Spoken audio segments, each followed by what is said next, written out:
ساس سسر کو امی ابو کہنا. بہت سے لوگ اپنے ساس سسر کو امی ابو کہہ کر پکارتے ہیں. کیا یہ جائز ہے؟ کیونکہ والد کے علاوہ کی طرف نسبت کرنا تو درست نہیں ہے. جویریہ صاحبہ کراچی سے.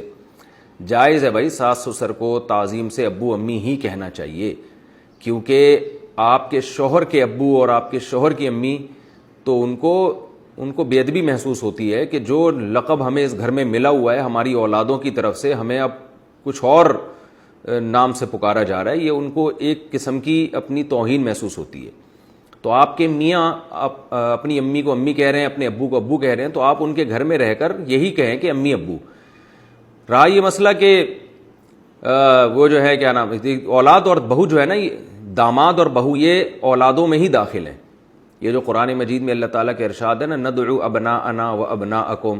نبی صلی اللہ علیہ وسلم جب مباہلہ کے لیے گئے ہیں تو حکم یہ تھا کہ اپنی اولادوں کو بھی لے کر جائیں. تو اس میں یہ کہ ہم اپنے بیٹوں کو بھی لے کر آئیں گے. تو آپ صلی اللہ علیہ وسلم حضرت علی رضی اللہ تعالیٰ عنہ کو بھی لے کر گئے ہیں. تو علماء نے اس میں یہ لکھا ہے کہ یہ اولاد کے مفہوم میں حضرت علی بھی داخل تھے.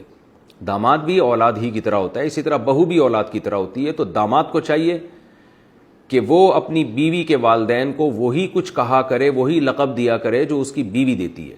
اگر بیوی اپنے والد کو ابو کہتی ہے تو داماد کو بھی چاہیے کہ وہ اپنے سسر کو ابو کہے. اگر بیوی اپنے والد کو ڈیڈی کہتی ہے تو شوہر کو چاہیے اپنی بیوی کے والد کو ڈیڈی ہی کہا کرے. اگر وہ پاپا کہتی ہے تو شوہر کو بھی چاہیے کہ وہ اپنی بیوی کے ابا کو پاپا کہے. اور آپ کو پتہ ہے، پاپا سے یاد آیا کہ ہمارے خاندان ہیں، ان کے گھر میں بیکری کا سارا سامان ہے. تو وہ ناراض ہوتے ہیں، میرا یہ کلپ سنیں گے. ان کے گھر میں پاپا تو بیکری کی چیز ہوتی ہے نا، تو وہ ان کے گھر میں اور بھی 2-3 لقب اس طرح کے ہیں کہ وہ بیکری کا پورا آئٹم بن جاتا ہے. لوگ کہتے ہیں ان کے گھر میں بیکری کے تمام سامان موجود ہے، لیکن میں بتاؤں گا نہیں، وہ پھر ناراض ہو جائیں گے، ہمارے اپنے رشتہ دار ہیں قریبی. خیر، تو جو یعنی آپ کے شوہر اپنے والدین کے لیے جو لقب استعمال کرتے ہیں تو بیوی کو چاہیے وہی لقب ساس سسر کے لیے استعمال کرے.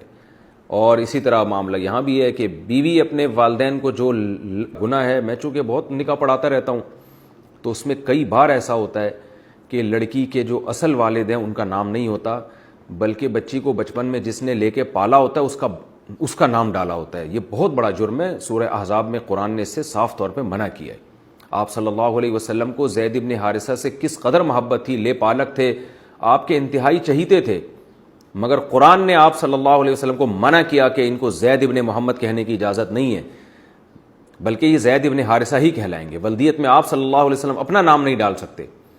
تو ہمیں کیسے اجازت دے دی گئی ہے کہ ہم سوتیلے بچے کے نام کے ساتھ سوتیلے باپ کا نام ڈال دیں آئی ڈی کارڈ میں اور بے فارم وغیرہ میں، برتھ سرٹیفکیٹ میں اور نکاح نامے میں؟ یہ بالکل غلط ہے، اس کی قطعاً اجازت نہیں ہے. ہاں، پیار سے کسی کو بھی کچھ بھی کہا جا سکتا ہے، اس میں نہ اللہ کی طرف سے پابندی نہ گورنمنٹ کی طرف سے، بلکہ ساس سسر کو ساس سسر کے بجائے ابو امی کہہ کے خطاب کرنا چاہیے. اس سے ان کو خوشی ہوتی ہے کہ ہمیں عزت دی جا رہی ہے اس گھر میں.